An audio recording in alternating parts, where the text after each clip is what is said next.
Pack your desk, brother announced. We need this space for real employees. I said nothing. I cleared my desk and left. By 8 a.m. the next morning, his company received an eviction notice. Because I'd owned the $14 million building since 2019. The panicked calls started before 9 a.m. But let me back up. Let me tell you how my brother Marcus built his entire empire on dismissing me. Marcus was always the success story. Harvard MBA at 24. VP at a Fortune 500 company by 28.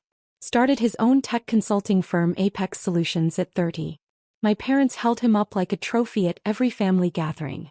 Marcus closed a $3 million contract with Boeing. Marcus just hired his 15th employee. Marcus was featured in Seattle Business Magazine. And then there was me. The quiet one. The one who worked from home doing something with computers. The one who showed up to family dinners in jeans while Marcus wore custom suits. The one my father introduced as, our daughter, she does freelance work, with that apologetic tone that said we're not sure what went wrong with this one. I never corrected them. I never explained that my freelance work was actually a government contracting business specializing in cybersecurity infrastructure. I never mentioned the $8.4 million in contracts I'd secured with the Department of Defense. I never showed them my Forbes 30 Under 30 feature from 3 years ago. I was watching, testing, gathering evidence of exactly who would stand by me when there was nothing impressive to stand by. The results were conclusive. In 2019 I made a purchase. The Riverside Tower in downtown Seattle. 12 stories of prime commercial real estate. Purchase price, $14 million. I bought it through an LLC called Sentinel Properties. Clean, quiet, city. The building had several tenants. A law firm on floors 2 to 4. A marketing agency on floors 5 to 6. And occupying the premium top 3 floors with the best views of Elliott Bay. Apex Solutions. Marcus's company. He had no idea his little sister was his landlord. The property management company Cascade Realty handled everything. Rent collected automatically. Maintenance requests processed through standard channels. Marcus paid his $28,000 monthly lease like clockwork, never knowing where that money ultimately went. I kept one small office for myself on the 8th floor. Nothing fancy. Just a space to work when I needed to be in the city. The door had my name on it. Sarah Chin, consultant. Generic enough to be ignored. Marcus's employees walked past my office daily. Sometimes they'd nod. Most times they didn't notice me at all. That was exactly how I wanted it. Every Sunday we had family dinner at my parents' house in Bellevue. Marcus would arrive in his Tesla talking on his AirPods about deals and contracts. I'd pull up in my 7-year-old Subaru, usually 5 minutes late because I'd been finishing up actual work. Sarah, you're late again, Mom would say. Marcus has been here for 20 minutes. Sorry, Mom. Got caught up. Still doing the freelance thing? Dad would ask the same question every week. Still doing the freelance thing? Marcus would look up from his phone long enough to smirk. You know, Sarah, if you need a real job, Apex is always hiring. We need someone to manage our office supplies. I could probably get you $45,000 a year. The table would laugh. Good-natured ribbing between siblings, right? I'd smile and eat my dinner. I never mentioned that my last contract renewal with Homeland Security was worth $12.3 million over 3 years. I never mentioned that I'd just been invited to speak at the RSA conference on advanced threat detection. I never mentioned that my security clearance level was higher than anyone else at that table would ever achieve. I was testing them. How low would they let me sink in their eyes before someone asked a real question? Before someone said, Sarah, what do you actually do? The answer apparently was infinitely low. At Riverside Tower, things started shifting 6 months ago. Marcus's company was growing. He just landed a major contract with Amazon and needed to hire rapidly. His 3 floors were getting cramped. He started eyeing the 8th floor. My floor. That whole floor is basically empty, he mentioned to his CEO Trevor one day in the elevator. I was 3 feet away, invisible as usual. Just some random consultants who barely use the space. We should talk to property management about expanding. Trevor nodded. The lease rates are reasonable here. Way better than what we'd pay for Class A space downtown. They got off on the 10th floor, already planning their expansion. Neither one had acknowledged my presence. 2 weeks later, Marcus sent me an email. Not a text. Not a call. A formal email to my work address. Sir, Apex Solutions is expanding operations. We're in discussions with Cascade Realty about taking over the entire 8th floor. I know you have a small office there, but given that you work from home most of the time, this seems like an easy transition. We'll make sure you have access to a co-working space membership. WeWork is very nice. Let me know if you need help moving your things. Marcus. I read it 3 times. The tone was so casual. So absolutely certain that of course his little sister would give up her office space. Where else would she even need to be? I replied, I'll think about it. His response came in 4 minutes. Not really a negotiation, Sarah. This is a business decision. I've already talked to Dad about it. He agrees it makes sense. Of course he'd talked to Dad. Of course Dad had agreed. Why would Sarah need real office space? I didn't respond. I made a different call. To my property management company. To the CEO actually whom I'd worked with during the building purchase. Richard, it's Sarah Chin. I need you to do exactly nothing about Apex Solutions expansion request. Deny it politely. And I need you to start preparing 30-day lease termination documents. Hold them for my approval but have them ready. Are you sure? Richard asked. They're one of our largest tenants. I'm very sure. I'll let you know when to move forward. Last Tuesday Marcus stopped being subtle. He showed up at my office without warning. I was on a video call with the Defense Department project manager, discussing penetration testing protocols for a new facility. I saw Marcus through my glass door, gesturing impatiently. I muted my mic. I'm in a meeting. This'll just take a second, he said, walking in anyway. I unmuted. I apologize, we're experiencing an interruption. Can we pick this up in 10 minutes? The project manager nodded and I ended the call. That was a $4.7 million contract discussion I just had to cut short. What do you need, Marcus? He looked around my office with barely concealed disdain. 1 desk. 2 monitors. A bookshelf with technical manuals. A small couch. Sarah, this is getting ridiculous. We've been trying to work with you for weeks on the expansion. You're being unreasonable. I said I'd think about it. What's there to think about? You're here maybe twice a week. We have actual employees who need this space. People doing real work that generates real revenue. I leaned back in my chair. Is that so? Apex Solutions brought in $18 million last year. We're on track for $25 million this year. We have 32 employees now. You have, what? Your laptop and some books. I have my work. Your freelance consulting. He said it like someone might say your little hobby. Sarah, at some point you need to grow up. This isn't about you anymore. This is about real business. I looked at him for a long moment. My older brother. The golden child.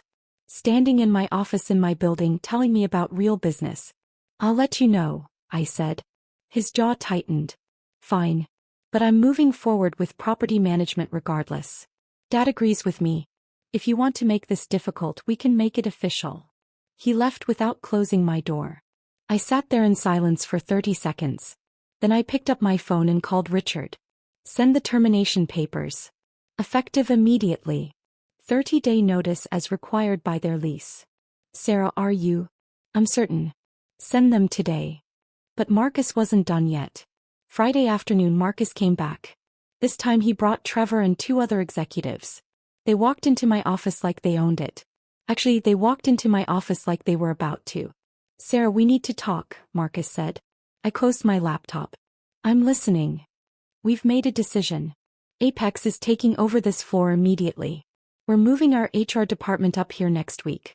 I've already spoken with property management. They're on board with the transition. I glanced at the 4 men crowding my small office. That's interesting. Pack your desk, Marcus said. Those 3 words. We need this space for real employees. Trevor smirked. The other executives looked uncomfortable but said nothing. Pack your desk, Marcus repeated. Today. We're bringing contractors in tomorrow to start renovations. You can work from home. It's where you usually are anyway. I stood up slowly. I looked at my desk. My monitors. My bookshelf. The framed photo of me receiving my master's degree that no one in my family had attended because Marcus had a company retreat that same weekend. Today? I asked. Today. I'm not trying to be harsh, Sarah, but this is business. You'll understand when you have a real company someday. I said nothing. I opened my desk drawer and started removing my items. My notebooks. My backup drive. My coffee mug. I placed them in a cardboard box that Trevor helpfully provided, probably from their moving supplies downstairs. Marcus watched with his arms crossed. This is good for you too, you know. Maybe it'll motivate you to pursue something more substantial. You're 33 years old. Still doing freelance work. Mom's worried about you. I picked up the box. Anything else? Just leave your key card with reception on your way out. We're reprogramming access for this floor tonight. I walked to the door, then turned back. For the record, Marcus, I never needed this office. He smiled. I know. That's why this works out for everyone. No, I said quietly. You don't know anything. I left Riverside Tower at 4:47 p.m. on Friday afternoon. I placed my box in my car. I drove to my real office. The one in my house in Madison Park where I did 90% of my actual work. The house Marcus and my parents had never visited because they assumed it was probably just a small rental. It was a $3.2 million property I'd purchased in 2018. But they'd never asked, so I'd never mentioned it. I made one phone call on my drive home. Richard. Execute the termination. Effective immediately. 30 days starting today. Deliver the papers first thing Monday morning. Sarah, they're going to. I know exactly what they're going to do. That's the point. I didn't go to Riverside Tower on Monday. I didn't need to be there. Instead, I worked from home handling a video conference with Pentagon officials about a contract renewal. At 7:53 a.m. my phone buzzed. A text from Marcus. What the hell did you do? I ignored it. At 8:02 a.m. another text. Call me right now. I declined the call that came 30 seconds later. At 8:15 a.m., my phone started ringing continuously. Marcus. Trevor. My father. My mother. Marcus again. I finished my Pentagon call at 9 a.m. then checked my messages. Marcus had left 4 voicemails. I listened to the last one. Sarah, I don't know what you did or what strings you pulled, but Apex just received an eviction notice. 30 days to vacate Riverside Tower. Our lawyers are looking at it right now, but it's ironclad. They're saying the building ownership wants us out. This is insane. We have contracts. We have rights. Call me back immediately. There were 17 text messages. I read them in order, watching the progression from confusion to anger to panic. 8:04 a.m. What did you do? 8:18 a.m. This isn't funny. 8:33 a.m. Our lawyers say the eviction is legal. 8:41 a.m. Dad is calling you. 8:55 a.m. We have 32 employees. We can't just move. 9:02 a.m. Sarah, please call me. 9:07 a.m. We need to talk about this. 9:12 a.m. I'm sorry about Friday, okay? Can we just talk? I made myself a coffee. I checked my email. Another contract had come through.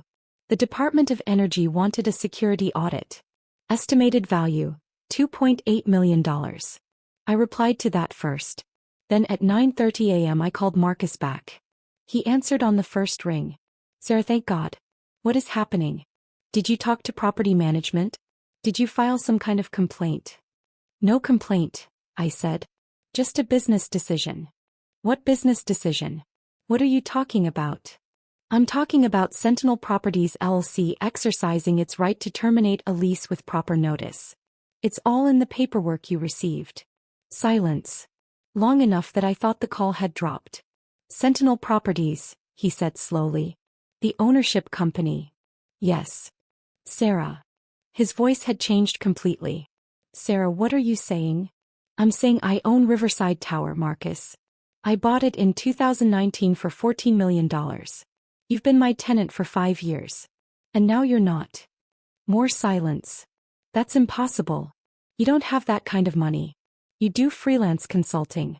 I run a government contracting firm specializing in cybersecurity. Last year's revenue was $31 million. I have active contracts with the Department of Defense, Homeland Security, and 3 intelligence agencies. I hold a top-secret SCI clearance, and I own the building your company operates from. I could hear him breathing on the other end of the line. 5 years, I continued. 5 years of rent checks. $28,000 a month. You've paid me $1.68 million to operate in my building. And you've spent 5 years telling me I should grow up and get a real job. Sarah, I didn't. You told me to pack my desk. You told me I wasn't a real employee. You brought your executives to my office to humiliate me. We needed the space. You needed MY space. An MY building. And instead of asking respectfully, instead of treating me like an equal, you decided to treat me like an inconvenience. Sarah, please. We can fix this. We can. The eviction stands. You have 30 days. We have contracts with Amazon. With Microsoft. We can't just move. Do you know what this will cost us? I know exactly what it will cost you. I've read your financials. They're filed publicly. Moving will cost you approximately $890,000 between deposits, moving expenses, build-out costs, and contract penalties for late deliverables while you're disrupted. It might cost you the Amazon contract entirely if you can't maintain your timeline. So you're going to destroy my company? Is that what this is? I'm not destroying anything. I'm making a business decision. The same kind you made when you told me to pack my desk. His voice cracked. I said I'm sorry. I was stressed. The expansion pressure has been. You weren't sorry when you said it. You were sorry when you got the eviction notice. By 10 a.m. both my parents were calling. I let it go to voicemail. My mother's message was predictable. Sarah, your father is very upset. Marcus says you own his building? Why didn't you tell us? This is terrible timing for his company.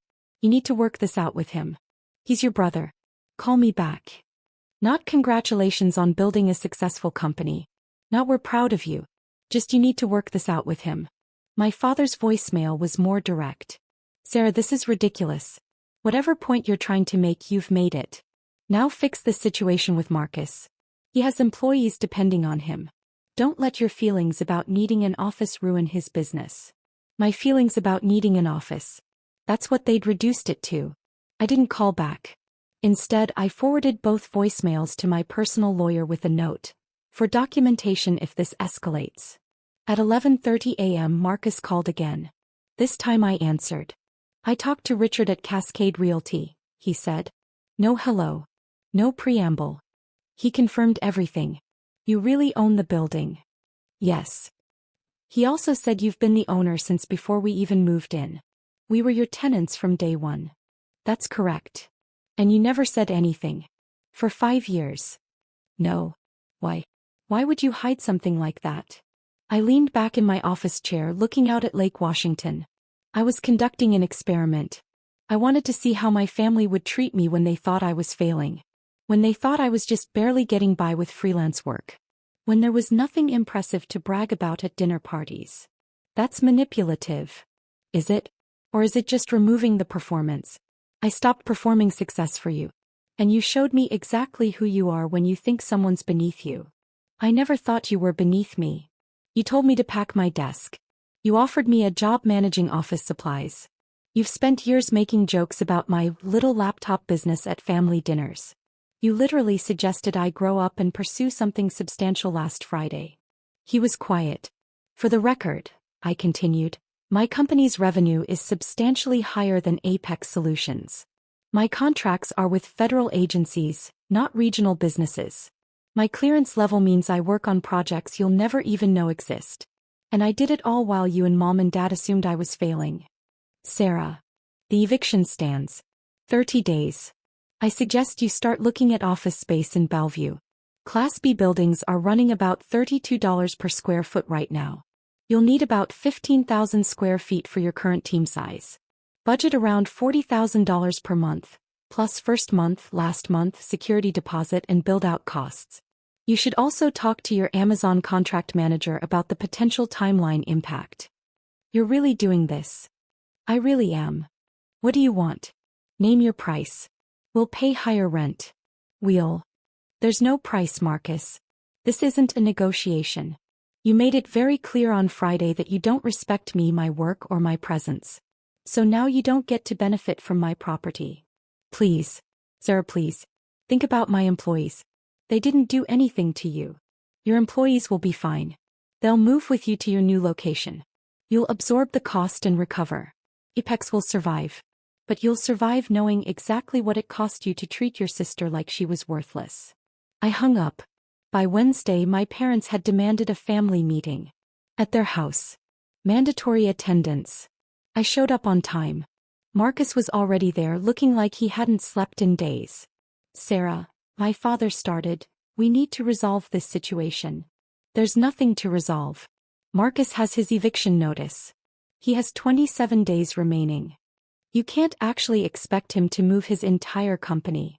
I expect him to honor the lease termination the same way he expected me to clear out of my office with zero notice. My mother jumped in. Sarah, honey, Marcus said some things he regrets. But you're talking about hurting his business.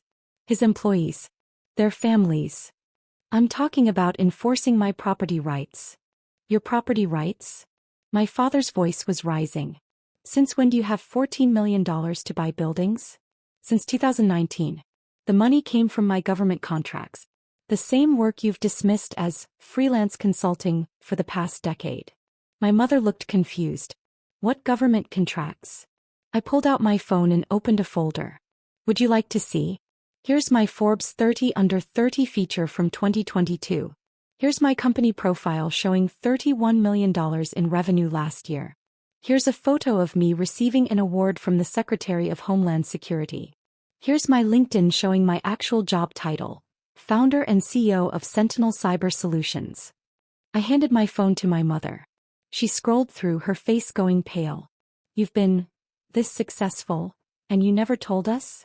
I told you I did consulting. You decided that meant I was barely surviving. You never asked for details. But why wouldn't you?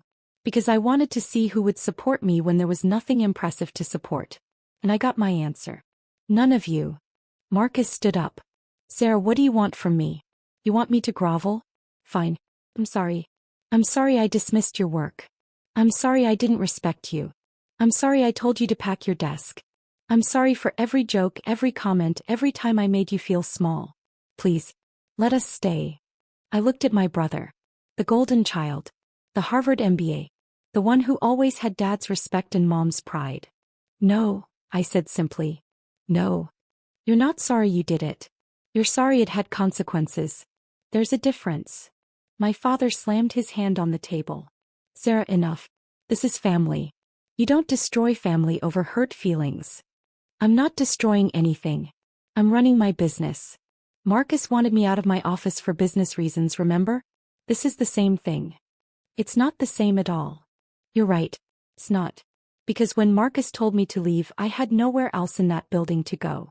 When I'm telling Marcus to leave, he has the entire city of Seattle to choose from.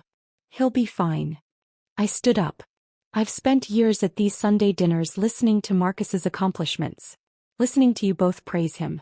Watching you introduce me as, she does something with computers, while you introduce him as, our son, the CEO. I built something bigger than what Marcus has. I did it quietly. And none of you noticed because you weren't looking. Sarah, my mother started. The eviction stands. Marcus has 27 days. He has the resources to relocate. He'll be fine. And maybe, just maybe, he'll think twice before dismissing someone again. I walked to the door. Are you coming to Sunday dinner this week? My mother asked, her voice small. I turned back. No. I don't think I will be. Marcus's company moved out on day 29. Professional movers. 3 trucks. 32 employees relocating to a Class B building in Bellevue that cost him nearly $45,000 per month. Almost $17,000 more than he'd been paying me. The Amazon contract got delayed. Not cancelled, but delayed by 6 weeks. That cost him about $230,000 in penalty clauses. Total cost of telling me to pack my desk. Approximately $1.1 million. I got one email from him after they moved out. I understand now. I hope someday you let me try to make this right. I didn't respond. My parents called a few times. My mother left voicemails saying she didn't know how successful I was. My father sent texts saying I'd made my point and should move past this. I didn't respond to those either. But I did get other responses. Other tenants in Riverside Tower started asking about lease terms. The law firm on floors 2 to 4 wanted to expand. A tech startup wanted to move in. Everyone paid market rate. Everyone treated the property owner with respect. I released Marcus's former space to a medical device company for $35,000 per month. They moved in 60 days after Apex moved out. The financial impact of losing Marcus as a tenant? Approximately zero after I filled the space. Actually, I came out $7,000 per month ahead with the new tenant. I was having coffee with my friend Jennifer, who runs a venture capital firm. She'd watched the entire situation unfold. "So," she said, grinning, "any regrets about kicking out your brother?" "None. Not even a little. I mean, he did apologize. He apologized because it cost him money. Not because he understood what he did wrong." "Fair point." She paused. "Your parents still not talking to you?" "They call sometimes. I don't answer." "Cold. Strategic. They wanted me to be impressive. Now I am. But only on my terms." "Have you thought about what happens if Marcus actually changes? If he genuinely learns from this?" "I considered it. If that happens, I'll reevaluate. But I'm not holding my breath." "What about you? How are you doing with all of it?" I thought about that question. Really thought about it. Honestly, better than I've been in years. I spent so long trying to earn respect from people who'd already decided I wasn't worth respecting. Now I'm just free. I do my work. I run my business. I own my success. And I don't perform for anyone anymore. That's pretty healthy, actually. Therapy helps. I smiled. That and having $14 million in real estate. We both laughed. My phone buzzed. A text from an unknown number. "This is Marcus. I know you probably won't read this, but I wanted you to know I've been seeing a therapist. Working on some things. I don't expect forgiveness. I just wanted you to know I'm trying to understand where I went wrong. Not just with the building. With everything." I showed Jennifer. "You going to respond?" she asked. "Not yet. Maybe not ever. He's working on himself because he finally faced consequences. That's good for him. But I don't owe him my presence in his growth journey." Stone cold. No. Just clear boundaries. There's a difference. I finished my coffee and stood up. "I have a meeting with a Homeland Security director in an hour. New contract. Estimated value, $6.2 million. Jesus. And your family thought you needed a job managing office supplies." "They did. Past tense. Now they know exactly what I do. And exactly what it costs to underestimate me." I walked out into the Seattle afternoon. My car was parked in my reserved spot at Riverside Tower. My building. My business. My success. All of it earned. None of it given. And not one single person could tell me I didn't deserve it. I wasn't hiding anymore. I was just done performing for people who wouldn't applaud anyway. The golden child had been tarnished. And the dismissed daughter was finally completely free.